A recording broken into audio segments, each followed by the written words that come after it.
A disastrous performance in training sealed the future of one of our players definitively and forced the coaching staff to make an immediate decision regarding the roster.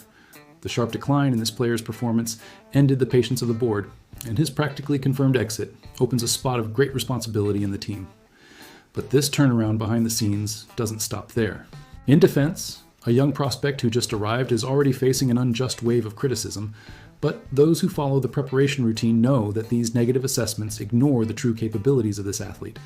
And to balance this scenario of tough decisions, our main receiver finally got the ideal partner. The arrival of an extraordinary level teammate who promises to transform our aerial game into a constant threat for opponents. I will tell you shortly who the departing athlete is, the truth about our young defender, and the impact of this new heavyweight signing. Leave your like on the video, it's just one click, and it helps me a lot. Sam Hartman is in his third preseason with the Commanders, looking to solidify his status as the third quarterback and secure a spot on the roster this season. But Adam Peters' decision to use a 7th-round pick on Athan Kaliakmanis has derailed his plans definitively. The progress simply isn't evident, and Hartman doesn't seem capable of becoming a competent quarterback in the NFL. Kaliakmanis performed much better than him in Washington's preseason debut against the Miami Dolphins. The necessary advancements haven't been made, so the Commanders need to decide when will be the turning point for the undrafted player from 2024, coming from Notre Dame. And that could happen soon. From all indications, the best Hartman can hope for is a spot on the practice squad again. He is friends with Jaden Daniels and knows how to lead the support team, but if the confidence in Kaliakmanis continues to grow, not even that will be guaranteed. No one expected miracles from Hartman on Friday night. The quarterback never seemed to be in sync with his receivers. He doesn't execute his progressions effectively, and his decision-making leaves much to be desired. This is a dangerous combination for any aspiring NFL quarterback. Hartman has undoubtedly built strong connections in Washington, but that can't be his saving grace forever. The Commanders are expected to carry 3 quarterbacks on the roster, although much depends on Marcus Mariota's physical condition. Hartman is in the worst position right now, and he probably already knows what awaits him after Washington's last preseason game. After that, it will be an agonizing wait to see if he can secure a spot on the practice squad for the 3rd consecutive year. Honestly, this could go either way. Hartman's familiarity with the project may be enough, but if the Commanders have the opportunity to acquire another interesting development project, Peters should seriously consider that possibility. Things do not look promising for Hartman. Failing to shine against a Dolphins defense that was not among the best was another setback. Time is running out, and his aspirations in the league are starting to seem like a lost cause. Kaliakmanis has real potential, and if Mariota is forced to stay out for some time, the Commanders will likely bring in another veteran rather than forcing the rookie or Hartman to take on roles they are not prepared for. They were right to try to find out if Hartman's flashes of talent in college could turn into something more, but perhaps this is a good time to move on for good. While Hartman watches his career crumble, there's another player who is receiving completely unfair criticism that does not reflect his true quality. There was enormous expectation surrounding the debut of rookie linebacker Sonny Styles on an NFL field. The Washington Commanders expect great things from the 7th pick in the draft, and it is already clear that he will be held to a much higher standard than any other rookie. Some media outlets criticize Styles' performance during his only offensive series against the Miami Dolphins. The AFC East team moved down the field to score its only touchdown of the game, and although the Ohio State alum wanted to continue, the Commanders decided that was enough for that night. They are thinking long-term. But the exaggerated reactions regarding Styles' contribution are just that. Exaggerated. Analyzing the video, there were moments when Styles hesitated, and he is still working on the physical aspect of his movements to create space between players. But it's also worth remembering that this was his first experience in an official game as a professional. Everything is faster. Everyone is stronger. Styles is discovering this, but there were also many positive points that seem to have been completely ignored in the comparison. Styles' speed stood out throughout the series. He made the most of his tackle opportunities when he was in position and seemed to handle the responsibility of calling defensive plays very well. This is a daunting task for any rookie, but it demonstrates the mastery he has of the schematic concepts of coordinator Durante Jones. Was it perfect? No, and no one should expect it to be. But the criticism Styles received from some right after the game was extremely harsh.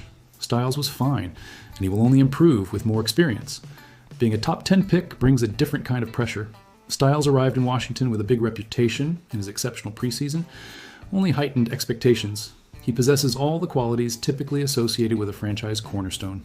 That doesn't just change because of a preseason game. Sonny Styles is going to be great, and a preseason game does not change that fact. People always judge too quickly, without the correct context. It's the world of superficial opinions we live in. Styles could have done some things better, but he was undoubtedly also a bit nervous for his NFL debut.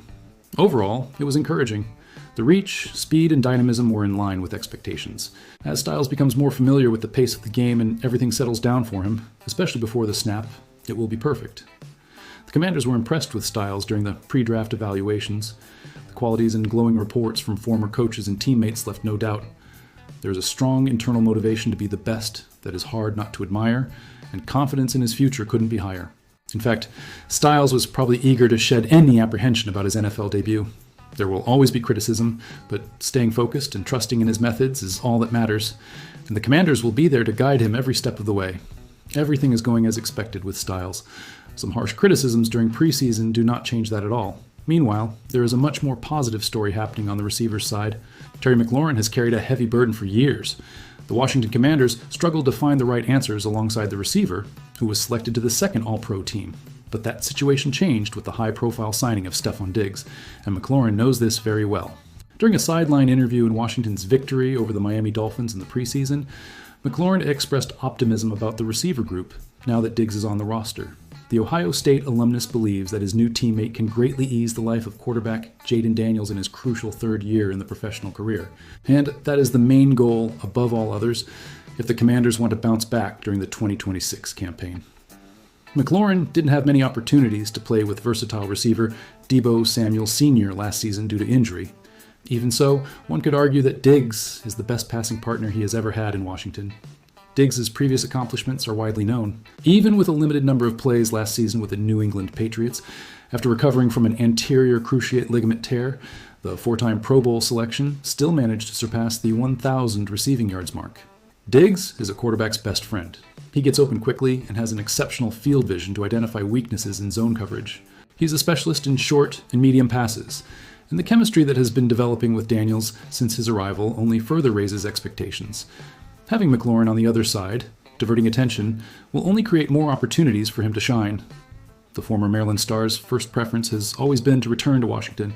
Diggs was even willing to accept a very team-friendly contract to fulfill his wish and genuinely believes in the project. Having the opportunity to work with McLaurin and Daniels is just an added bonus. Diggs does not solve all the problems in Washington, far from it. What he offers is another highly productive pass receiver to relieve pressure in crucial moments. His growing reputation as a leader and mentor should also greatly benefit the young receivers of the Commanders. McLaurin can already glimpse the impact that Diggs can have. All of Washington's key players need to stay healthy, especially after the recent injury to left tackle Laramie Tunsil. If they can, this new duo of wide receivers could be one of the most productive in the franchise in years. The fear factor is back. Diggs is one of the main reasons for that. So here's the burning question. Do you think this duo of McLaurin and Diggs will finally give Jayden Daniels the weapons he needs to take the Commanders back to the playoffs? Or are there still key pieces missing to complete the puzzle?